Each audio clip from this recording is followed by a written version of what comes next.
my chucks. Switch gears for a second, kind of. On Friday's show, we took a look at some of the worst-case scenarios, and I am getting, I would say, a lot of heat for it. Oh, my gosh, what a fearmonger that Glenn Beck is. Oh, he's just after Barack Obama. You know what? I don't know when it became un-American to say, save for a rainy day, or, why don't we just prepare for the worst and hope for the best, or make sure you're wearing clean underpants in case you're in an accident, but that's a different story. People in America just can't seem to get away from politics. The fact is that I said these things while George Bush was president and in office, and I'll say them again while President Obama is in office. We are headed for really troubled times unless we wake up. Socialism is one. In fact, it's not just finance. If you want to see what our future looks like, all you have to do is look to Europe, because we are following their pattern. They're a few years ahead of us when it comes to socialism, and I think they're also a few years ahead of us when it comes to shutting down free speech. With me now is Dutch lawmaker Geert Wilders. He is facing jail time now in the Netherlands for his viewpoints on Islam.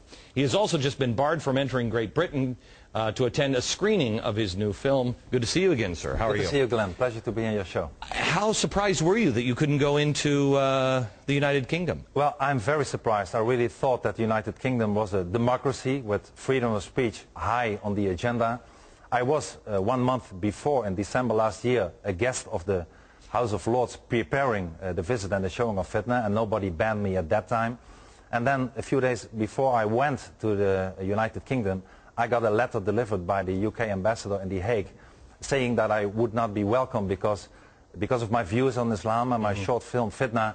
I would threaten community harmony, whatever it means, and therefore public security. And I thought by myself, well, this is very wrong, so I just take a plane and let them send me back if they have the guts to. And unfortunately, they did. But you're here in America now. Did you have a hard time getting in? The good news is that I had a very easy time to enter the United States thanks to your immigration officers. Oh, yeah, I was very welcome. Now we let anybody in. Just come to the back door. Okay, let me, first of all, I just have to give you this quote and get your thoughts. There are my glasses. The fact that in Mohammedan law, every woman must belong to some man as his absolute property, either as a child, a wife, or a concubine, must delay the final extinction of slavery until the faith of Islam has ceased to be a great power among men. Pretty outrageous stuff. Yeah. You didn't say that, though. I didn't say that, no. No. Winston Churchill said that. Yeah, Winston Churchill, as a matter of fact, in a book in the 50s, also made a comparison, like Oriana Fallaci in Italy, but also Winston Churchill, the comparison between Mein Kampf and the Quran. One of the reasons that I'm being prosecuted. I don't remember Winston Churchill, who got a Nobel Prize for this book, really would have been prosecuted. And I have nothing against people. I have nothing against Muslims. But my point is that the Islam is a totalitarian ideology that should be compared not so much with other religions, but with other totalitarian ideologies like communism or fascism.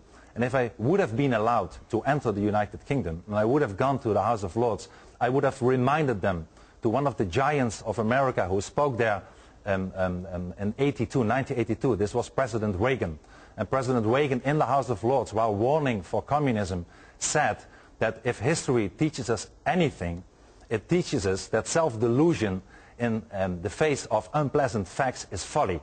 And of course he was talking about communism, but what he meant is that we cannot escape for totalitarian ideologies that want to destroy us. Well, the totalitarian ideology that wants to destroy our freedom today, unfortunately, is the Islam, and we should stand up and fight it. Well, your country has been radically changed, and it's really through political correctness. I mean, I disagree with you on Islam. I know Muslims that are good people. I have nothing right. Yeah. It's the ideology. Right. As it's used for control purposes. But I just want to show America this, and I don't even know if this showed on television here in the United States. We had somebody. Can I have a little bit more than 30 seconds? We had somebody on television, or that was running a television station just a couple of weeks ago, behead somebody in an honor killing. Yeah. And then in England, where you're not allowed to say anything, they have an anti-Christmas message. The Queen gives a Christmas message, and I just want to play a little bit of the The other side, I guess, for fairness against Christmas, the other side, this is, do we have the video? This is the video of the other side. We don't have it? You reload it? There it is. They have Ahmadinejad give the anti-Christmas message in the United Kingdom. That's insanity. They have Ahmadinejad in the United Kingdom. They have people shouting Hamas, Hamas, and all the Jews have to be gassed in the center of London. They have Al-Qaeda affiliates as a guest from Lord Ahmed in the House of Lords a few years ago. They have pop music bands in December last year who are shouting music that gays should be killed. They have the most terrible thing, and one guy like myself is standing up and saying this is wrong. We have to defend freedom of speech and warn against the totalitarian ideology of the Islam, and I'm being banned. I'm here today, Glenn, this week in the United States to really learn from you. What I want to propose is a European kind of First Amendment. I want all the hate speech laws that are only used against us to be abolished in Europe. And let us come with a European first kind of amendment and learn from the freedom of speech that you Americans have. Well, we take it for granted. I don't think people really understand it here. Best of luck to you, sir. Thank you very much. Stay safe. I appreciate it.